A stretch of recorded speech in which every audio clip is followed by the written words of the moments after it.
Education TV, sharing knowledge.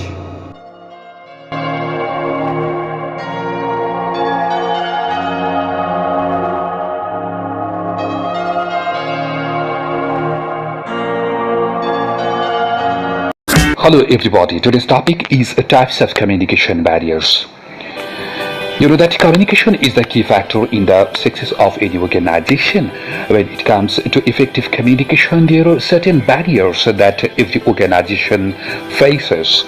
Many social psychologists opine that there is a 50 to 70% loss of meaning while conveying the messages from a sender to a receiver. And the most commonly found barriers in communication in organization are organizational barriers, personal or individual barriers, semantic or language barriers, and other barriers. Organizational barriers are generated from the organizational setups, which are negative organizational climate, lack of rules and policies, excessive authority layers, and complexity of organizational structure. Negative organizational climate. Top-level executives are fully responsible for negative organizational climate. Negative attitude of the top-level executive discourages the communication initiatives of the employees. Lack of rules and policies. Different types of rules and policies are needed to operate and manage the organization smoothly. If top-level executives do not set or amend the existing rules and policy, there will be no proper direction at all. Excessive authority layers. When too much authority layers are created in the organizational structure, gapping or overlapping of information may occur in the communication. Complexity of organizational structure. Organizational structure can also result in communication being ineffective. Greater the hierarchy in an organization, more is the chances of communication getting destroyed. Only the people at the top level can see the overall picture, while the people at low level just have knowledge about their own area and a little knowledge about their areas. Personal or individual barriers. Personal or individual barriers are generated from any lacking or shortcomings of the sender or receiver, which are differences in personality, differences in perceptions, stereotype behavior, inattention, misunderstanding, fear and threat, preassumption, emotion, and distrust. Differences in personality. Differences in personality may create communication problem in the organization. The most common problem faced these days is that of the difference in opinion between two people. Differences in perceptions. Another hindrance could be a perceptual barrier. The problem with communicating with others is that we all see the world differently. Perception may differ depending on the cultural, emotional, personal, and spiritual background of the person. Stereotype behavior. Stereotype behavior leads to common statements and mindset about others.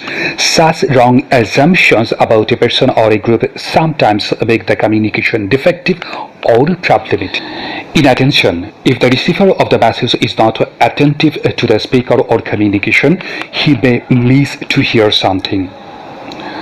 Misunderstanding. Employees may misunderstand with each other, which can create communication problems. Fear and threat. Sometimes subordinates do not send true messages due to fear and threat of punishment. It creates a problem in communication. Preassumption. If the receiver has any preassumption about the message, communication is disrupted. Emotion. It is composed mainly of fear, mistrust, and doubt. Emotional state at a particular point of time also affects communication. If the receiver feels that communicator is angry, he interprets that the information being sent is very bad. If the sender of the message becomes emotional, actually he cannot send necessary information to the receiver. And lastly, distrust. If we do not trust the sender, we will tend to interpret his words negatively when he could very well be honest with us. Employees will generally believe the manager's words, but only with regards to official working information. They may not trust him on a personal basis. Semantic or language barriers. Inability to converse in a language that is known by both the sender and the receiver is the greatest barrier to effective communication. Semantic or language barriers may create in different forms, which are linguistic differences, the use of technical language, local language, and uncommon words. Linguistic differences are a great obstacle in effective communication. This is perhaps due to ambiguity of the language. Managers should try to overcome all the causes for ineffective communication so as to ensure organizational success. Different languages and cultures represent a national barrier, which is particularly important for organizations involved in overseas business. Use of technical language. Sometimes we don't know that we use words that are not easily understood by other people. These could be words from a dialect that is not common to the people in your office, or it could be a jargon that others don't know the meaning to. Local language. Local language may create barriers due to different pronunciation in today's global scenario. The greatest compliment we can pay to another person is by speaking and effectively communicating to them in their local language. We need to understand that the native language of employees can be different from anyone else's. Uncommon words. When the center uses uncommon words, it creates a problem to understand the masses. This is an important barrier to communication. When a person uses inappropriate words while conversing or writing, it could lead to misunderstanding between the sender and a receiver. The factors of which also create barriers to effective communication are information overload, faulty expression, status of power differences, partial communication, negative attitude to change, distraction or noise, physical barrier, cultural barriers, and gender barriers. Information overload. Managers are surrounded with a pool of information. It is essential to control this information flow, else the information is likely to be misinterpreted or forgotten or overlooked. As a result, communication is less effective.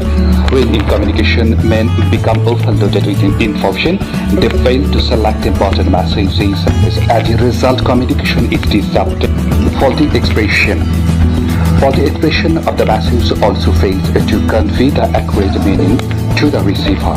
Faulty expression of the sender may occur in different ways. Lack of clarity, use of vague terms, status or power differences. Status or power differences between sender and receiver may also create prestigious or ego problem in effective communication process. Partial communication. Partial communication refers to part of the messages or information is sent to the receiver. Partial communication may not be understandable for the receiver, which also creates a problem in effective communication. Negative attitude to change. Most of the people of the organization always resist to any kind of changes of the organization. They show negative attitude and create problems to residents, inattention, humor, etc. to change for fear of their losing status and position. Distraction or noise. Communication is also affected a lot by noise to distractions. Physical distractions are also there, such as poor lighting, uncomfortable settings, unhygienic room also affects communication in a meeting. Similarly, use of loudspeakers interferes with communication. Physical barrier. This means physically separated with the people from organization, which makes it difficult to relate to them or talk to them.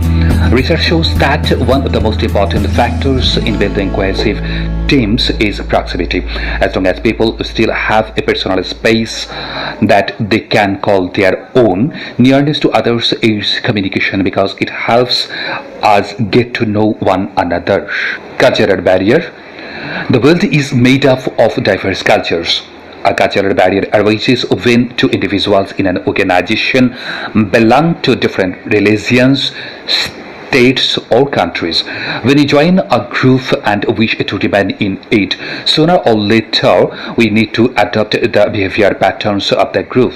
Finally, gender barriers. There are distinct differences between the speech patterns in a man and those in a woman. A woman speaks between 20,000 and 25,000 words a day, whereas a man speaks between 7,000 and 10,000. In childhood, girls speak earlier than boys, and at the age of 3 have a vocabulary twice that of boys.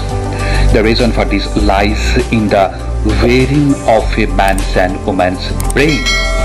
When a man talks, his space is located in the left side of the brain, but in no specific area.